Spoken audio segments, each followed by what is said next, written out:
امام الانبیاء احمد مصطفی جناب محمد رسول اللہ صلی اللہ علیہ وآلہ وسلم مبارک ذات مقدس دے حضور نبی رحمت صلی اللہ علیہ وسلم طول وجود مبارک دایو معجزہ دا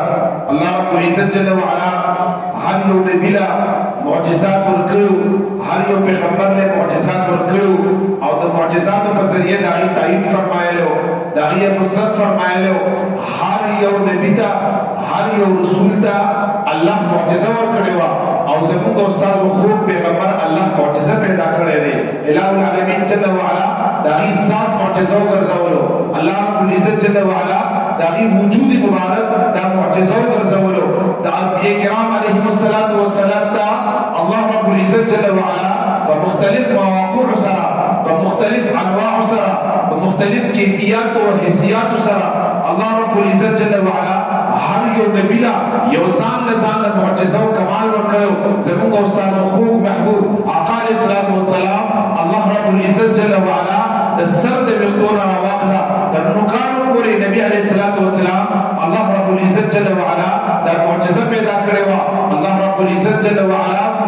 نبی علیہ الصلوۃ والسلام کا گفتار هغه معجزه وا کداغي اقوال هغه معجزه کداغي احوال هغه معجزه د نبی علیہ الصلوۃ والسلام سفر او حضر دی هغه معجزه د نبی کریم صلی الله علیه و آله وسلم مبارک وجود اقدس سره چې کم سيزونو نسبت پیدا کیږي هغه الله رب العزت جل وعلا کمال ورکړي دا د نبی علیہ الصلوۃ والسلام معجزه ده چې داغي مبارک سره د کم یو شی نسبت پیدا کیږي داغي ورسره تسلسل پیدا کیږي الله رب العزت جل وعلا هغه یو چیز ته هم کمال الله تبارک وتعالى جل وعلا هغه ورته ورکړي الله تبارک وتعالى جل وعلا محبوب تا یو شاعر په داسې انداز کې فرمایي چې حسن یوسف ته عیسی ید بیدا داری ان چې خوبا همدارن تو تنها داری هر یو نبی یو ځان له کمالات الله تبارک وتعالى جل وعلا ورکړو زموږ استاد خو نبی صلی الله علیه وسلم دا چې کوم کمالات الله تبارک وتعالى ورکړو هغه ډیر بے نظیر دي او ډیر بے مثل دي او ډیر زیات شاعر نشان دي د حضور علیه الصلاۃ والسلام هر ادا او د هغه مبارکو د وجود هر یو عضو ځان معجزه ده او په دې مختصر وخت کې د حضور نبی محمد صلی الله علیه وسلم وجود بابرکت سره وجود پاک سره چې کوم د هغه نسبت د موي مبارک دی د حضور صلی الله علیه وسلم د هغه د زلف مبارکو د هغه د مختو مبارکو احادیث مبارکو کې چې څومره برکات د هغه بیان شوي دي هغه څه بے مثال او بے نظیر دي او وجه بل نه ده وجه صرف دا ده چې هغه د هغه بدن مبارک د هغه د وجود مبارک چې کوم نه یو اوس دی الله تبارک وتعالى جل وعلا قرآن مقدس کې د حضرت یوسف علیه السلام واقعات چې کوم دی دین صفا انداز باندې او استقبال انداز باندې بیان ده حضرت یوسف علیه السلام سره چې کله د هغه د روح ملاقات وشو په یو ځل نه په دریم ځل نه په دریم ځل باندې چې یوسف علیه السلام خو خپل روح په دې ملاقات کې پیژندلو چې دا زما ورونه دي چې کوم ورونه زه په کومي کې ورسول دا زما هغه ورونه دي چې کوم ورونه زه په کومي کې یوازې پرېوستم او ورسول ما او زه ځان نه جدا کړم دا به ما ورونه دي په دریم ملاقات باندې چې کله د یوسف علیه السلام خپل ورونه سره پیژندګلو کړه خپل ورونه ته وویلې چې زه هغه ستاسو ورور یم چې تاسو کومي ته ورسول یم زه یوسف علیه السلام یم نور خبرې خو به کوم ماته د بابا جان حالو وایي چې زما بابا څنګه دی زما والد محترم څنګه دی دا به څه حالات دی قرآن مقدس آیات بینات دي چې هغې مبارکو د خپل بچي د حضرت یوسف علیه السلام په جدایۍ کې د هغې نظر تللی و د هغې په جدایۍ کې دومره جللی خپل بچي پسې حضرت یوسف علیه السلام پسې چې د هغې نظر تللی و هغې نور ژوندي دي شته دی خو نظر یې نشته دی نظر یې چې کوم دی تا پسې هغه ختم شوی دی حضرت یوسف علیه السلام څه کوي یوسف علیه السلام ننوځي خپل محل خپل کور ته او د هغه ځای نه خپل یو کمیس راغلی قرآن د آیات راوستي دي د آیات بینات قرآن راوستي دي هغه خپل کمیس راغلی او خپل کمیس خپل وروڼو ته ورکوي چې دا کمیس واخلئ او دا کمیس یوسئ دا زما د بابا جان په سترګو باندې ولګوئ الله به د هغه نظر واپس راولي دا د یو پیغمبر د یو نبي د جسم سره صرف نسبت لري صرف د هغې جسم مبارک پسې لګېدلې دي صرف د هغې د جسم سره یو نسبت پاتې شوی د هغې دومره برکت دی او دا برکت حدیث نه بیانوي دا برکت چې کوم دی یو ولی نه بیانوي یو عالم نه بیانوي دا برکت قرآن بیانوي دا اوس هم د قرآن مقدس په سپارو او د قرآن مقدس په آیات بینات کې دا آیات محفوظ دی چې دا قمیص تاسو یوسئ او چې کله هغه قمیص یوړ او قمیص چې کوم دی یوسف علیه السلام د هغې مبارک د والد صاحب په سترګو باندې څنګه هغه قمیص ووهلو هغوی چې کوم دی هغه قمیص اول سینې پورې وجنګولو هغه یې ښکل کړه هغه بچو ته تپوس وکړو دا ولې بابا وایي ما ته د دې نه د حضرت یوسف علیه السلام خوشبویانې را روانې دي دا د هغه قمیص دی دا د هغه قمیص خوشبویي ته را روانه ده هغې چې بیا سره په خپل سترګو مبارکو باندې ولګولو الله رب العزت د هغې تلې نظر چې کوم دی هغه واپس راوستلو دا د یوسف علیه السلام د هغې د بدن چې کوم لګېدلې کپړه وه او چې بیا د پیغمبرانو د پیغمبر د انبیو د نبي د رسولانو د رسول د الله د محبوب د جو د بدن مبارک جز وي چې هغه موی مبارک دی هغه د هغې زلفې مبارکې وي هغه د هغې مبارکو ویښته مبارک دي نو د هغې به څومره لوی کمال وي څومره لوی فضیلت به وي راځي د احادیثو مبارکو په رڼا کې په دې مختصر وخت کې د موی مبارک چې کوم برکات دي د دې په حوالې سره نن په دې مختصر وخت مختصر جمعه کې هغې باندې چې کوم دی خبرې کوو نبي علیه السلام په مختلف مواقعو کې خصوصا د عمرې په موقع باندې خصوصا د حجة الوداع په موقع باندې او خصوصا د حج په موقع باندې نبی علیه السلام مبارک خپل ویښته مبارک چې کله هغې کم کړي دي ویښته مبارک یې کم کړي دي هغې ویښته مبارک چې کله کم کړي دي نو صحابه کرام هغې دومره محبت او دومره مینه وه چې هغه صحابه کرام هغې ویښته مبارک راواخیستل د هغې مبارک و هغه زلفې مبارک یې راواخیستل او ځان سره محفوظ ساتلې ځان سره چې کوم هغه محفوظ ساتلې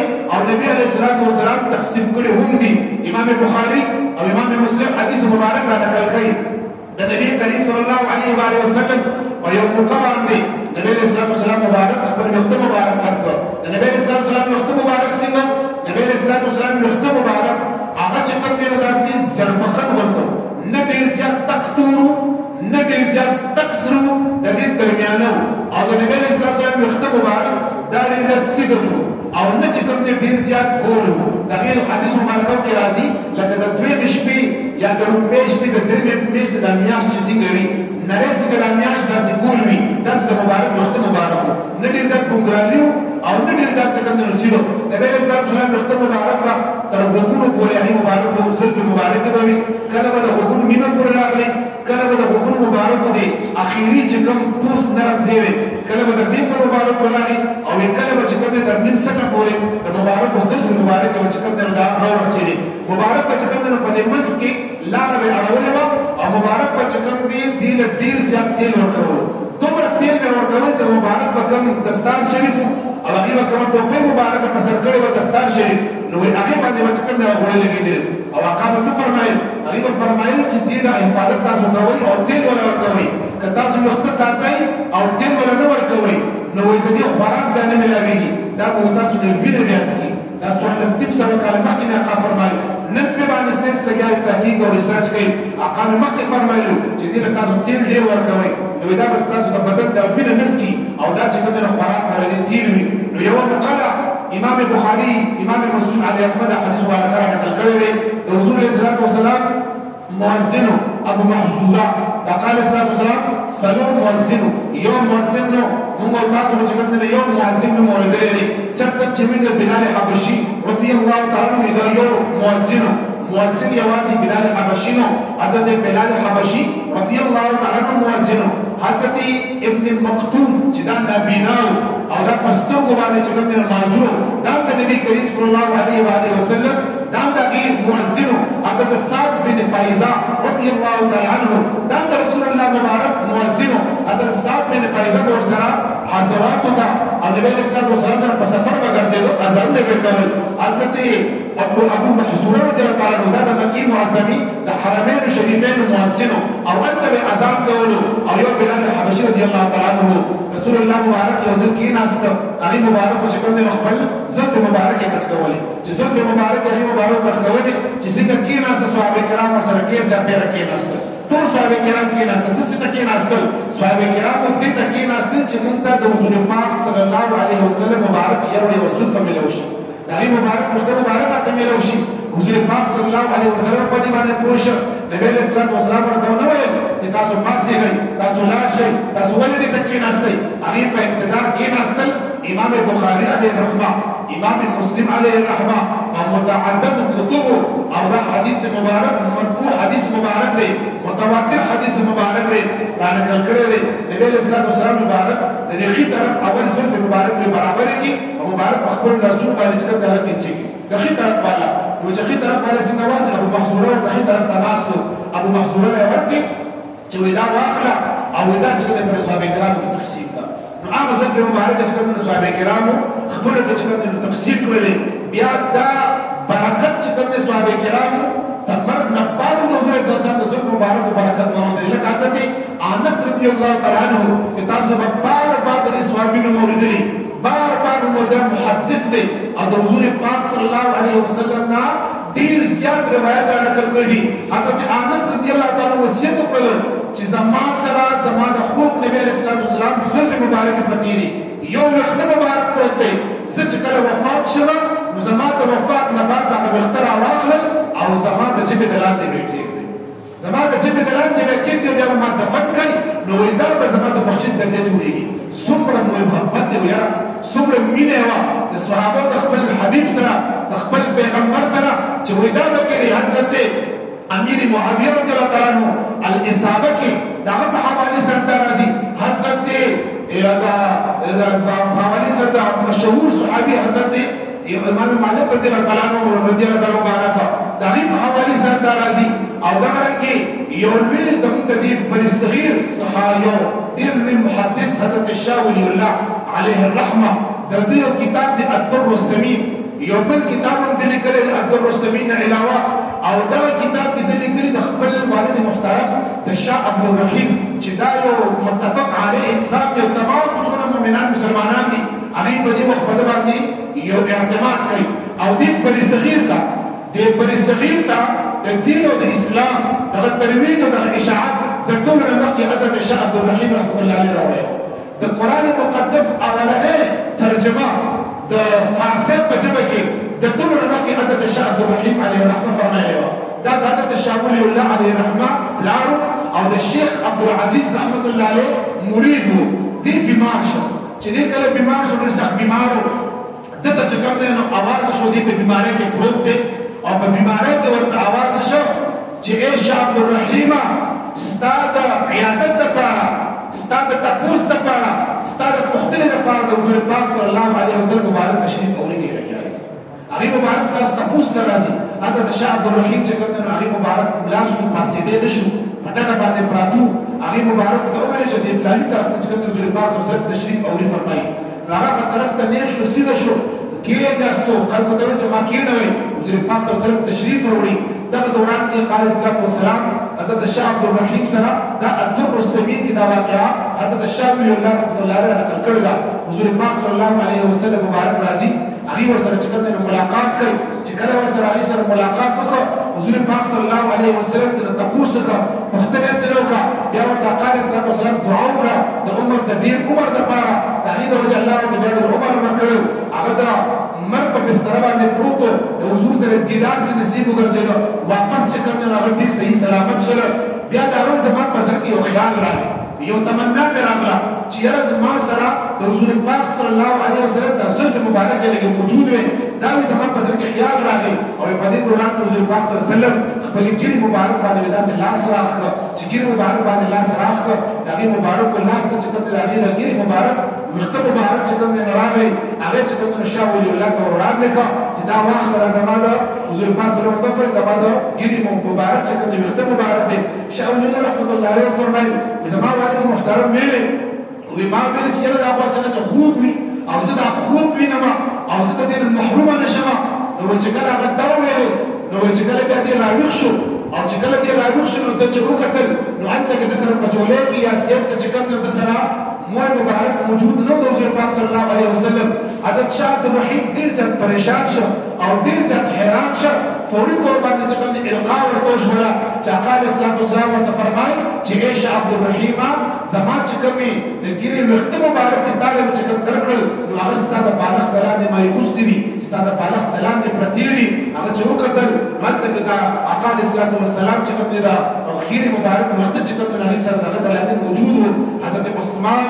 ابن عبد الله رضی الله تعالی عنہ دینه صحابه کرام چې کوم دینو برکت په ماځلو او شفاعت ته پکې لکه حدیث مبارک الاصابه کې حدیث مبارک چې کوم دا بخاری شریف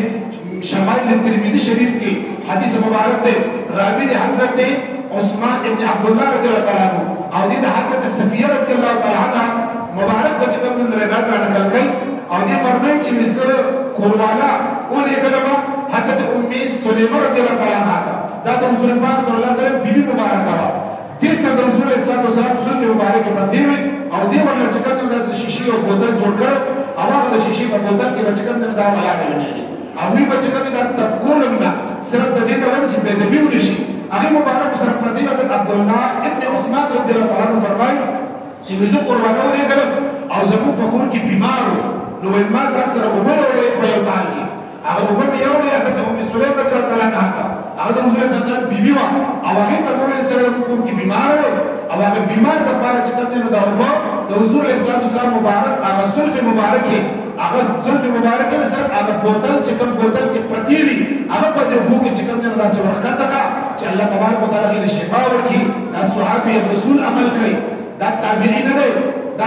تابعین نه دا صحابي رسول نه برای راست د رسول پاک صلی الله علیه وسلم سره ملاقات شوه دی او دا عمل چې کوي دا د رسول الله صلی الله علیه وسلم بیبي مبارکه ده دا د بیبي مبارکه هغه عمل کوي هغه واغستل او په هغه بوتل کې ورواچولو نو هغه ورته چې کومي بیماران د دیوال کې الله هغه شفا ورکوله الله هغه شفا ورکوله د رسول الله صلی الله علیه وسلم مبارک چې کوم دی دا یو د مول مبارک باندې برکات دي 5898 نمبر حدیث مبارک دا په بخاری شریف کې چې کوم دی دا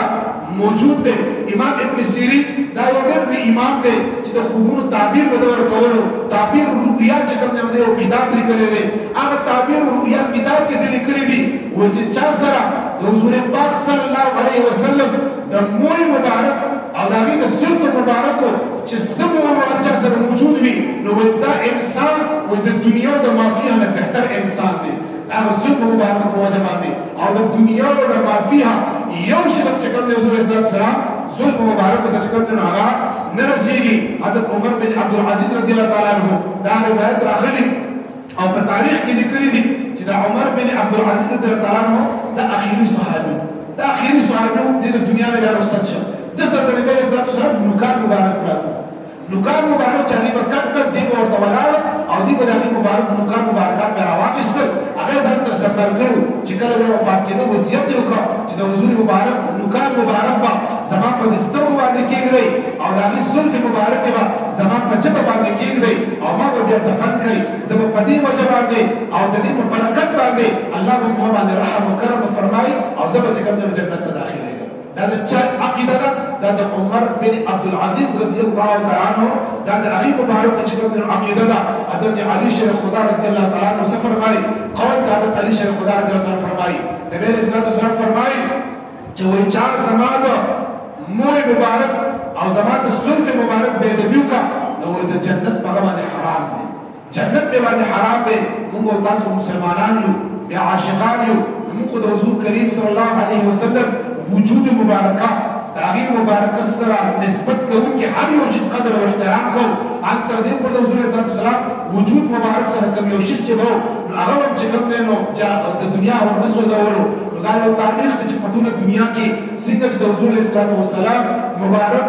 هغه د جلوات او د هغه جلوی د هغه نورانیت په دنیا کې خور دی دا د رسول پاک صلی الله علیه وسلم سلف مبارک اوس په دنیا کې موجود دي او د هر سلف مبارک یو تاریخ موجود وي دا یو سند موجود وي هغه سند باندې چې کوم هغه روان وي الله رب العزت جل وعلا دې زموږ استاد د رسول پاک صلی الله علیه وسلم دیدار هم نصیب وګرځي او دا غي د مول مبارک دیدار د نصیب وګرځي څنګه چې تاسو په علم کې دا او تاسو ته پته چې ان شاء الله عزیز